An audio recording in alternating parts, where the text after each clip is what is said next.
grateful to my mother who drove 2.5 hours this morning just to be here with me. So I am grateful for that. So I'm going to tell you right now, I'm very nervous. And I'm not going to lie, this is not something that I usually do. Most of you who know me know that I'm usually behind the keyboard doing stuff. So standing in front of people, not something I do. So, but I'm also learning to be a little bit more comfortable with that because I guess God has things He wants me to do, things He wants me to say. So I'm going to do my best to work through my nervousness and just talk the way I need to talk. So with that being said, I'm probably going to laugh a lot, just because that's what I do when I get nervous. And then, I don't know, I'm going to say a lot. Sorry for that. For all you people who are used to people doing speeches.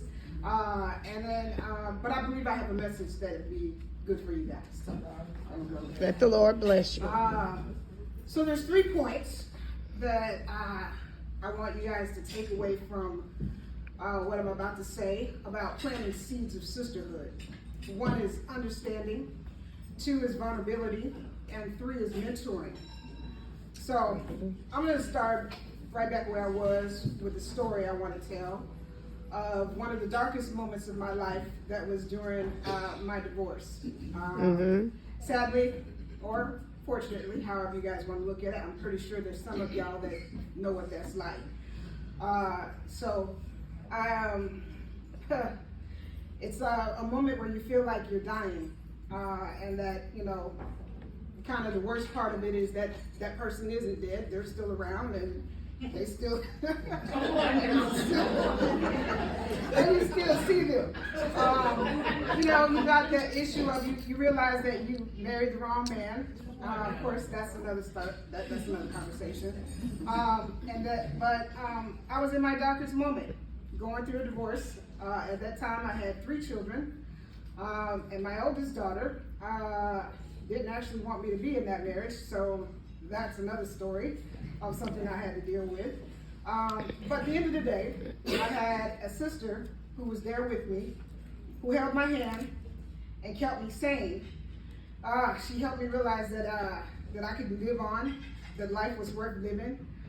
She also helped me carry a load that I didn't know I didn't know I had to, and then I didn't know if I could. But let's fast forward a little bit. I thought things were going good. She was by my side. You know, I had her. My children were doing good. My parents had my back. I had my church family that was supportive. I had a good full-time job at the library. And then one day, out of the blue, my sister friend tells me her therapist and her have decided that our friendship was one of the things in her life she had to separate from. Yeah, I'm gonna let that sit for a minute. Because I told you everything was going good. She decided that she needed to eliminate a few things in her new season of her life, and she had to eliminate me. So of course that made me mentally go back to thinking about the man that left me, and now I had this sister who had left me as well.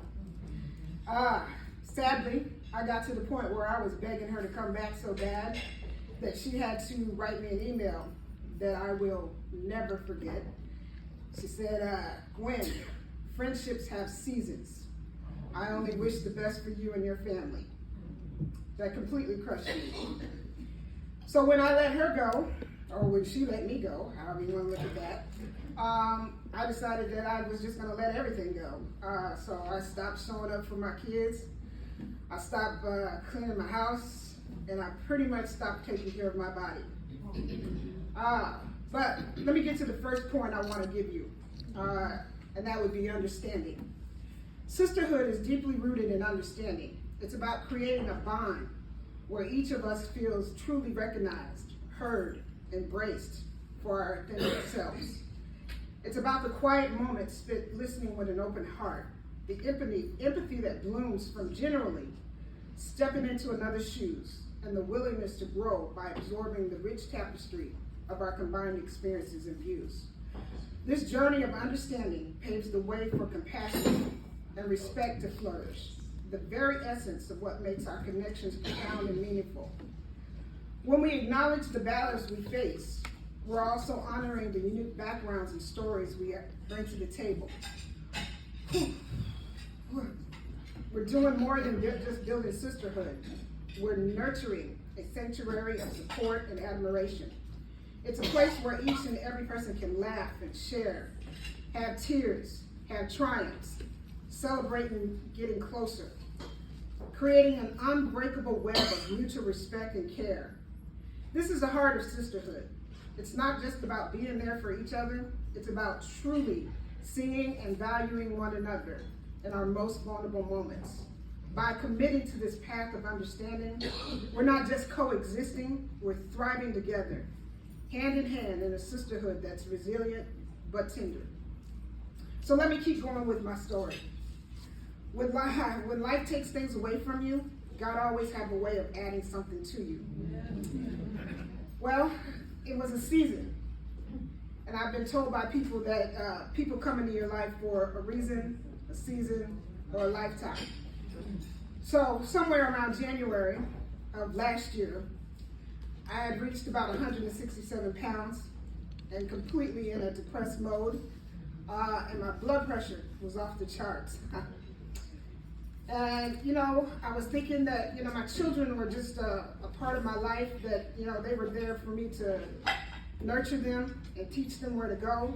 But in this season of my life, my oldest daughter, Rachel, showed up, not just as my child, but as my sister. She was there for a reason. She wanted to fight for her mother. She started broken, and my health was failing at the same time. So she introduced me to a program that was based in Galatians 5:22 and 23. Oh, wait, I was going to ask you guys to open your Bibles and read that, but we can open our phones. We can open our phones. But it was because I needed the Word of God at that time. So what I found love, and I found what that looked like, and I found joy, and I found peace, patience, kindness, goodness, and faithfulness, gentleness, and self-control. So this 9-week program is completely based on the fruit of the Spirit. Now, I'm not here to talk about the program, but I'm here to talk about my second point for planting seeds of sisterhood that requires that you heal and become vulnerable. So that's my second point. So Maureen Brown, a well-respected author and researcher, has searched deeply into the concept of being vulnerable, revealing its hidden strength. She teaches us that showing our true selves with all our fears and flaws is not a sign of weakness, but a testament to our courage. It's a brave act to being vulnerable, to stand in our truth, especially when we fear judgment or rejection. This idea may seem counterintuitive at first, but Brown shows us that embracing your authentic self is both empowering and liberating. When facing moments of hesitation, like sharing a personal truth with a sister, it's comforting to remember that Brown champions this as a courageous act. Opening up to a sister about your insecurities or mistakes isn't always easy. I know that for a fact. Yet when we take that step, we often discover that we're not alone in our struggles.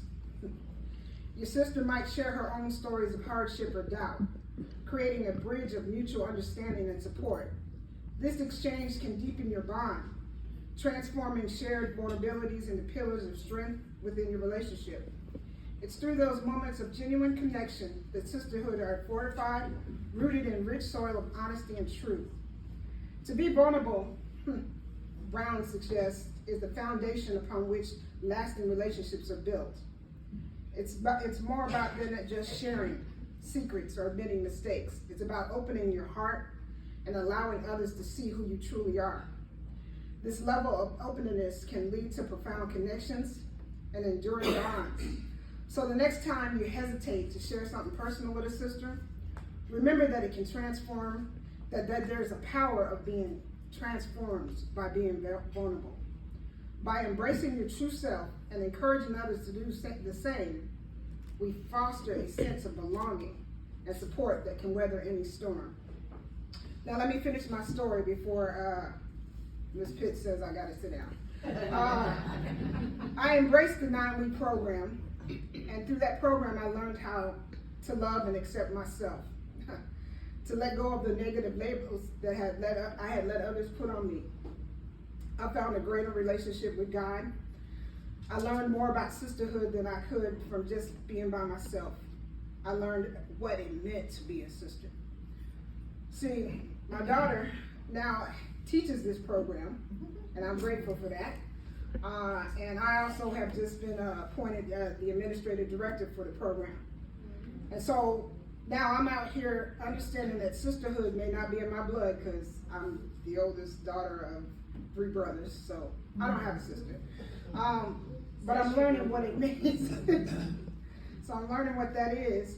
But I'm learning to understand that with my other sisters, like you guys here in this room, that if I reach out and help somebody heal, they can help me heal as well, and then we can all heal from our wounds.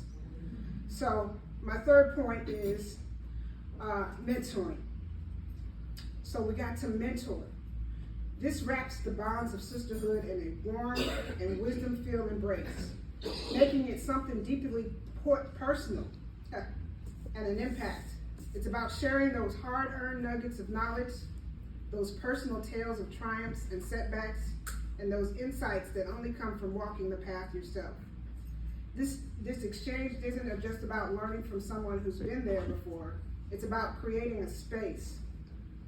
It's about creating a space where we can all grow together, where the less experienced among us can find guidance and inspiration in the journeys of our sister. It's a beautiful cycle of giving and receiving that not only helps us grow individually, but strengthens the bonds of sisterhood.